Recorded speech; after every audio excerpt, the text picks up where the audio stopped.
अस्सलाम वालेकुम व्यूवर्स, आज मैं आपके लिए रमज़ान स्पेशल बहुत ही मज़ेदार क्रिस्पी पालक पकौड़े की रेसिपी लेकर आई हूँ। आपसे पकौड़े क्रिस्पी क्यों नहीं बनते, ऑयली क्यों हो जाते हैं, इस वीडियो में कुछ ऐसी टिप्स एंड ट्रिक्स बताऊँगी। आपके पकौड़े बिल्कुल परफेक्ट क्रिस्पी बनेंगे। आप रोज़ाना अफ्तारी में यही पकौड़े बनाएंगे। तो चलें शुरू करते हैं। सबसे पहले हम अदरक को कूट लेते हैं। 1 इंच आपने अदरक का टुकड़ा लेना है, उसको आप कूट लीजिएगा। उसमें आपने 1 चम्मच साबुत धनिया वो भी साथ ही कूट लीजिएगा। दरदरा सा कूटना है, पहले अदरक को कूटिएगा, बाद में आपने धनिया को कूटना है, क्योंकि हमने ज़्यादा बारीक बिल्कुल भी नहीं पीसना, दरदरा सा रखना है। इससे पकौड़ों में बहुत अच्छा फ्लेवर आता है। इसमें लहसुन का इस्तेमाल बिल्कुल भी नहीं करेंगे। तो देखें कितने अच्छे से हमारा जो मसाला है वो रेडी हो गया। तो चलें अब नेक्स्ट स्टेप की तरफ चलते हैं।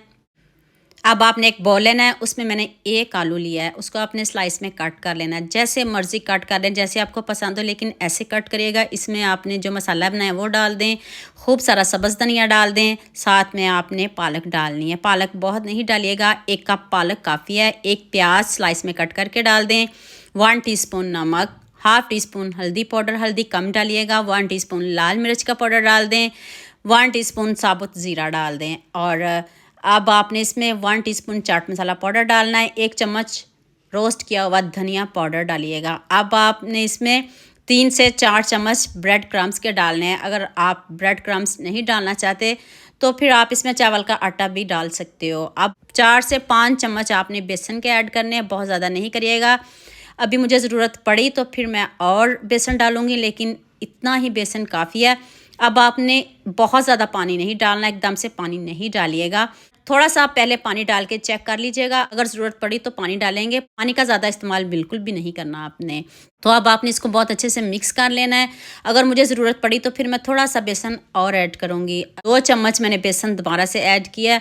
ज़्यादा नहीं करना, आपने पहले चेक करके दोबारा आपने डालना है। पहले सारा बेसन मत डालिएगा। यहाँ मैं आपको याद दिला दूँ, अगर आपको मेरी रेसिपीज़ पसंद आ रही हैं तो जल्दी से मेरे फेसबुक पेज को भी फॉलो कर लो और साथ में मुझे यूट्यूब पे सब्सक्राइब कर दो। ये आपकी तरफ से प्यार होता है, मोहब्बत होती है, खुशी होती है कि आपको मेरी रेसिपीज़ पसंद आ रही हैं।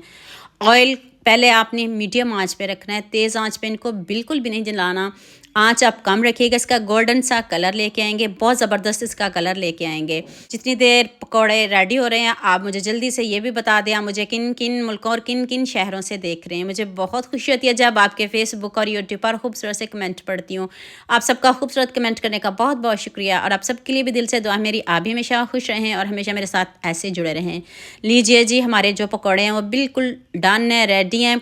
कलर देख लें कितना ज़बरदस्त है, लुक इसकी चेक करें। पकोड़े तो रमज़ान में बनेंगे ही ज़रूर। आपने भी बहुत तरह के पकोड़े बनाए भी होंगे, खाए भी होंगे, लेकिन इनको भी ट्राई करिएगा, आपको मज़ा आ जाएगा। बच्चे अगर चिप्स ज़्यादा पसंद करते हैं तो फिर ये पकोड़े ज़रूर बनाइएगा, बहुत टेस्टी बनते हैं। जितने दिखने में खूबसूरत है उससे बढ़िया इसका जायका है। ऊपर से देख लें कितने क्रिस्पी हैं, अंदर से इतने सॉफ्ट, जाती मुँह में घुल जाने वाले ये पकोड़े हैं।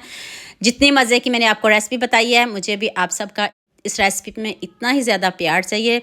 तो जल्दी से मेरे चैनल को सब्सक्राइब कर देना, साथ में बेल आइकन का बटन प्रेस कर लेना ताकि कोई भी न्यू वीडियो आपसे मिस ना हो। दुआ में याद रखिएगा। अल्लाह हाफिज़, मिलते हैं एक और नई वीडियो के साथ।